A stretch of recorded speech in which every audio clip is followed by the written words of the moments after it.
Beth from scrappingwonders.com, and two things. One, I'm going to show you how I make, this is just a piece of elastic. It's from Hobby Lobby, I believe. But I'm going to show you because I need a jump band and I don't have any extra jump bands. I'm going to show you how I make them. So I'm in the middle of my insert that I need the jump band for, and all I do is I like to do it this way by actually tying it in the insert, because I want to get it fairly tight but not too tight that I can't expand it. But because elastic is so stretchy, really the best way to do it is this way, I find, because then I'm sure to get it where it's not too tight but it's not too loose, and I can add the other book still in there on the other side, and you'll see what I mean about that. But by this way, I'm not wasting any elastic, which is why I like to make them this way. So you can see there, I still have plenty of give. Let me move this out. I still have plenty of give on here, and apparently technical difficulties, but there it is. It's in the middle, and I have plenty of stretch so that I can add this to another insert and then put these both into my setup. I have my eye on a new standard TN cover, but for now this is really the only standard one that I have. It's an old Websters pages, and I'm still kind of set up here for I want to say Christmas, but not so much. All right, I probably should have explained that while I was doing it, so I'm going to take it back out and show you what I have done. Okay, so both elastics, I'm super tired, y'all, so please excuse me for this video. Both of these are on the one elastic jump band that I just made, okay, and they're connected, and I'm showing you that way. Then this is a book that's already in my TN, so I'm just going to take these, and but this is not the order I want them, so we're gonna just start. We're just gonna start all over. What I'm going to do is move this to the front because I want this book in the front, and now it's in the front. So this book is already in my TN, and I'm just gonna slide them underneath it. So now everything is on this one elastic that's in my cover. And what I do love about the Websters pages TN covers is how wide they are. So you can see I have all of this and there's no overhang, so I'm super happy about that. I will do I want to do a quick walkthrough. I'll do a quick flip of my TN. I'm a simple person, and I had these, they don't belong in here. I had them because I was on the go, and I couldn't find a pen loop for myself. There is the pen loop that comes on the Websters TN, and you can see I'm not very decorated, but I do have some cards from Illustrated Faith that I love, and I really would like to highlight these in a different way. So I think I'm going to do something with my dashboards and these cards. And then this little clip, my mini-me made this for me this year. This is an early Christmas present, and I absolutely adore it. She's just so precious, and I love her so much. Here's one of my dashboards, and then I saw this vellum at Hobby Lobby, and I absolutely fell in love with it. And I cut it to be a bit larger, as you can see than my insert. So you can see I cut it larger. And I am super happy, and I don't think I will ever take this vellum out of here. And then I have my monthly for 2018. This was like the first one I ever printed, so it's not perfect, but this is how I have my monthly calendar set up, and I really think that this is gonna help me this year. well, not this year, but next year, stay focused and, you know what I need to do. But this is how the monthly calendar insert is set up in my shop. It's just the entire month, month on 2 pages. And then you have a bunch of notes in the back. You can set your future goals, which I will be using. I'm not one for passwords, but I'm just gonna leave it there because I will use it to write down coupon codes. And then one of my goals, and this page doesn't look anything like this anymore. It looks a lot better. But one of my goals for 2018 is to get back into reading. So I will be tracking books this year coming up, and then notes. And then it's just a bunch of notes. And I like that.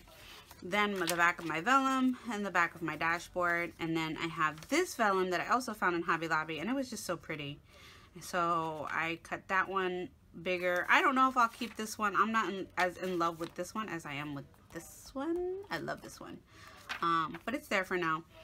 And then this is actually a December insert that I made for myself.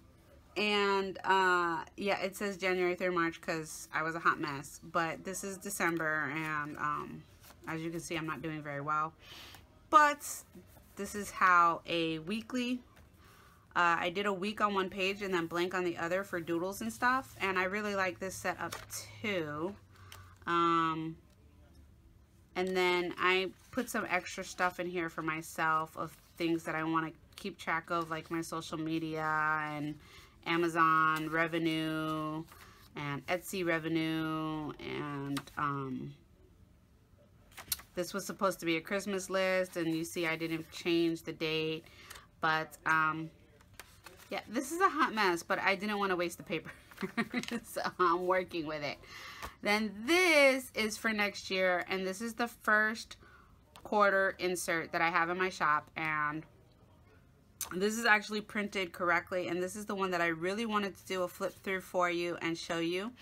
I'm super excited about this one, and I printed this on 70 GSM. It's a paper from Japan. I cannot pronounce it for the life of me, but I wanted to try it because neither of the 2 printers that I have in my house will print a Tomoe paper, but they will print on this. So I wanted to see if I liked it, if it stood up to the test. Was it as good as Tomoe? So this is a tester for me. I have 2 other girls on my design team that also have this quarterly insert with this paper in it, so they're gonna let me know how it goes.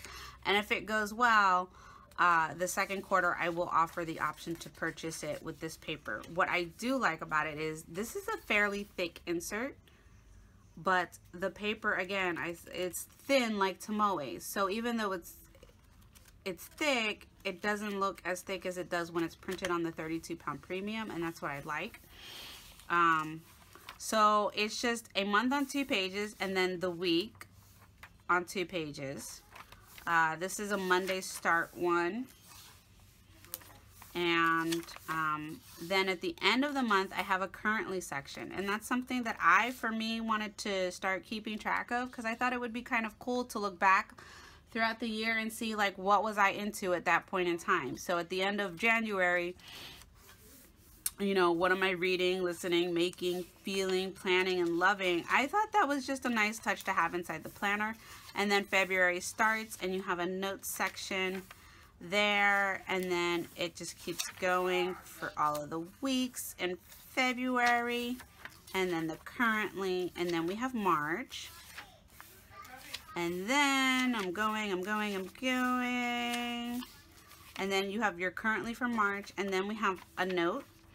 And then I have this here, which is, so for January, instead of having to flip all the way back to here, you could have, like, you know, any doctor appointments that so January, you have a monthly overview, and it's just doctor appointments or whatever appointment that you might have. So it's the date, the appointment, the contacts, if there's a follow-up, any notes that you need to put under that, and then a notes section at the bottom. So you have that for January, February, and March. And then you have January goals, February goals, your thoughts about those goals, if you reach those goals, March goals, next quarter goals, your book love. So again, any books that you're reading, passwords and coupon codes, and then favorite quotes and thankful thoughts, and then a bunch of notes. And I really try to, and you can see you have lined and you have a grid for your notes. I really try and keep these plain, y'all. I do that so that you can decorate these if you want to, or not decorate these if you want to. If you want to just use this as a functional planner, that can be done. That's why they're as plain as they are. I love the way they turned out. I hope you'll check them out. And that's what I've come up with the quarter. The rest of the quarters will be put into the shop, hopefully by January 1. Then this is an old insert. I haven't finished it, so I'm leaving it in here because I have all of this paper in here, and you can see I failed at planning and drawing my own layouts. It just didn't work at all, but that's okay. I still have, this is Rhodia paper, so I'm not gonna waste my paper. And then this is an insert that I'm currently working on. I'm using it with the Reset Girls Happy Club. And when I get some time, I journal and answer some of the prompts. And I went ahead and put like all of these die cuts in it just to have them there already. And I will finish this before the end of the month. I promise you that. It might not be before the Christmas as here, but it will be before the end of the month. And then I have this dashboard that is just in here. I won't be using it. And then I have this last insert, which is for me for journaling and thoughts and prayers and whatever I need to. But the cover was made by my princess. I love that she makes me covers. And this is also filled with Rhodia paper. And that is my current setup and my Websters Pages TN. And the quarterly calendar that is in my shop, and the rest of the quarters will be put in there as well. I also have a weekly quarterly that I'm going to go ahead and print up and share with you hopefully tomorrow on my channel. And that is it for this video. I want to say thank you so much for watching and supporting me. I hope that your December is amazing so far, and that you're thinking about your plans for the new year. All right, bye.